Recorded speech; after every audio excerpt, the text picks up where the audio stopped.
La Virgen Roja es una película que trata sobre la relación entre Aurora y su hija, Hildegard, en el contexto de un drama histórico y psicológico. La película, dirigida por Paula Ortiz, cuenta con el guión de Eduard Solá y Clara Roquet. Nacho Nimri encarna a Aurora, mientras que Alba Planas da vida a Hildegard. ¿Dónde viene?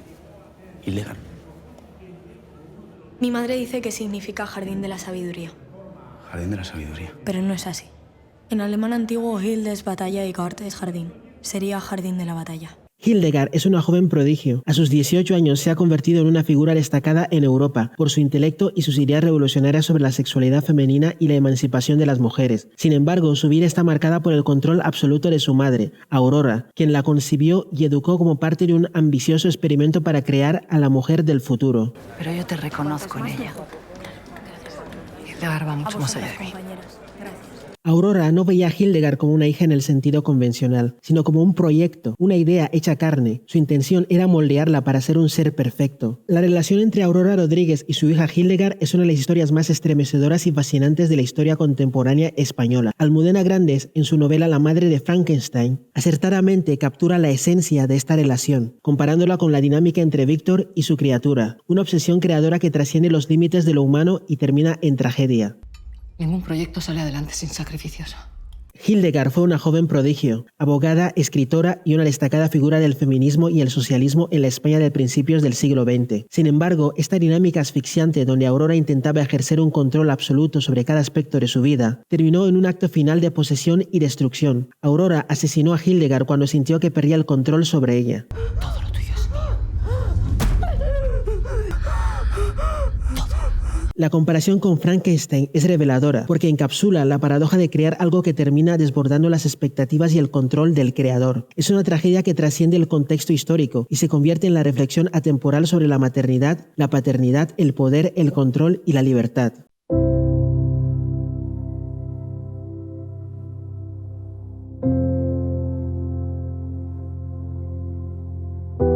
La historia de Aurora Rodríguez y su hija Hildegard nos enfrenta a preguntas esenciales sobre la obsesión por la perfección, las dinámicas de poder y los límites de la creación. En el caso de Aurora, su intento de crear un ser humano perfecto, su obra maestra, se convierte en un proyecto condenado desde el inicio, porque ignora algo fundamental. La humanidad está intrínsecamente marcada por la libertad y la imperfección. Hildegard, con toda su brillantez, no es una extensión de su madre, sino un ser humano autónomo que lucha por definir su propia identidad.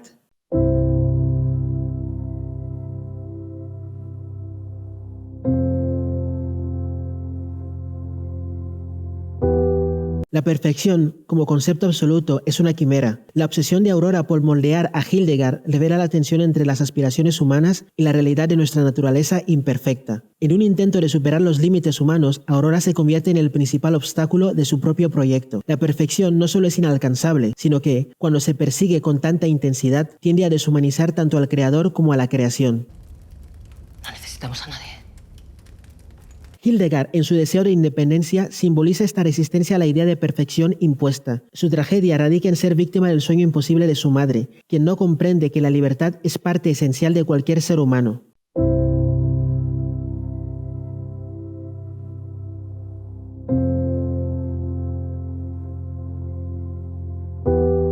Aurora es un personaje profundamente complejo. No es únicamente una simple villana. Aunque sus actos culminan en un crimen atroz, es también una figura trágica, alguien con una visión grandiosa que, cegada por su obsesión, destruye aquello que más ama. Como Víctor Frankenstein, Aurora trasciende los límites éticos en su búsqueda de la perfección. Sus acciones no provienen de maldad pura, sino de una mezcla de ideales elevados, narcisismo y temor al fracaso. Aunque su historia está marcada por la destrucción, Aurora es también una crítica viviente a los sistemas que moldearon sus ideales, retorciendo su visión de la maternidad como un acto revolucionario.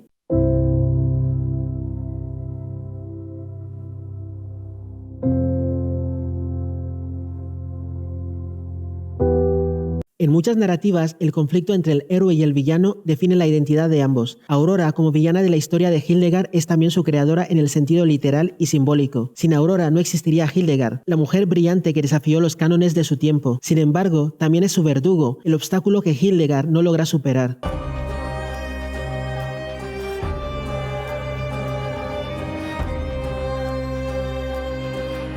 La película abre con la voz en off de Aurora, marcando el tono e introduciéndonos a la trágica historia. Mientras Aurora narra, la cámara se desliza suavemente hacia las manos inertes de Hildegard, que sostiene unos lirios rojos, símbolos de amor y seducción. Aurora ve en ellos lo opuesto al ideal de perfección, el caos de las emociones, el peligro de los vínculos humanos, el poder destructor de los deseos. A lo largo de la película, su rechazo a estas debilidades alimentará su obsesión por controlar a Hildegard. Esto que sientes es ceder a la pulsión animal. Y ese es nuestro primer enemigo. Aurora Rodríguez Carballeira. Gracias a su aguda avidez intelectual y a la fortuna heredada de su padre, Aurora tuvo acceso a una educación privilegiada, una que alimentó su deseo de alcanzar la perfección. Vemos a Aurora entrando en una iglesia, donde elegirá al hombre que concebirá a su hija, un sacerdote. Para Aurora, este hombre representa al candidato perfecto, alguien que no podrá reclamarla. Aurora concibe a Hildegard con un único propósito, crear una mujer perfecta que desafiará los límites de la humanidad. Desde el mismo momento en el que Hildegard llegó al mundo, Aurora comenzó a darle forma conforme un plan meticuloso. Cada minuto de la vida de su hija estaba organizado y controlado según los estrictos parámetros de una visión eugenésica. La eugenesia es la aplicación de las leyes biológicas de la herencia, es decir, la genética usada para el perfeccionamiento de la especie humana y de la sociedad. A medida que Hildegard crece, su brillantez se vuelve cada vez más innegable, pero también crece su deseo de autonomía. En una escena clave, madre e hija están viendo juntas un partido de tenis. ¿Por qué no podemos vestir como todo el mundo? Una mujer es libre en tanto en cuanto se libera de toda opinión y juicio externo. La escena es un homenaje sutil a extraños en un tren.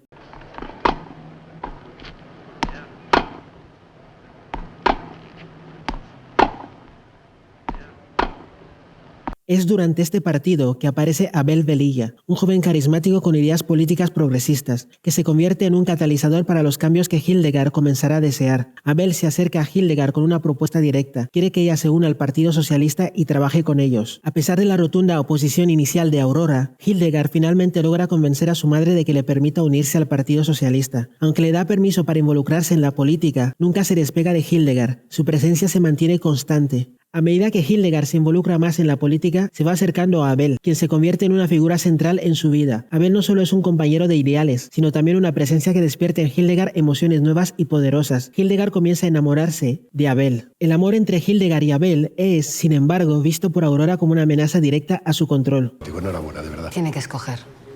O se aleja usted de Hildegard o no volverá a acudir a las reuniones del partido. Una cosa o la otra. Abel, ¿de qué está hablando? Aurora recibe una invitación de su sobrino Pepe, el hijo de su hermana. Pepe, al igual que Hildegard, fue criado bajo la estricta supervisión de Aurora. Pepe se convirtió en un pequeño virtuoso del piano. Pero tu tía, que es muy larga, se enteró que era un prodigio y que podía sacar de ahí los cuartos y se lo llevó.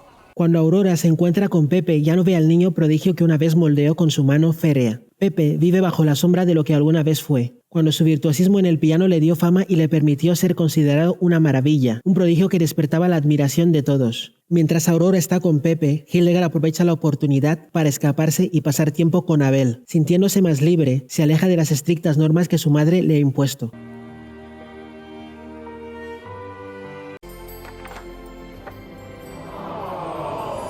Aurora, al regresar a casa, entra en la habitación de su hija, encontrándola aparentemente tranquila y dormida. Aurora comienza a investigar, buscando cualquier pista de lo que realmente sucedió en su ausencia. A pesar de la ira que seguramente siente, Aurora mantiene una calma fría y controlada, no mostrando signos de frustración ni de sorpresa. Su reacción es meticulosamente calculada. Aurora decide invitar a Abel a su casa. Durante la cena, la atmósfera parece estar más relajada de lo esperado. Sin embargo, esta aparente calma se ve interrumpida bruscamente cuando, de manera inesperada, llega la policía para arrestar a Abel. La razón de su arresto: lo acusan de ser el responsable de múltiples robos y agresiones, y de liderar al grupo de anarquistas que ha causado el caos en la ciudad. Hildegard acaba descubriendo la verdad.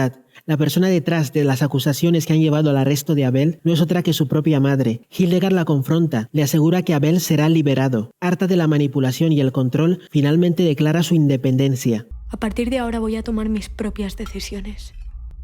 A partir de ahora soy libre.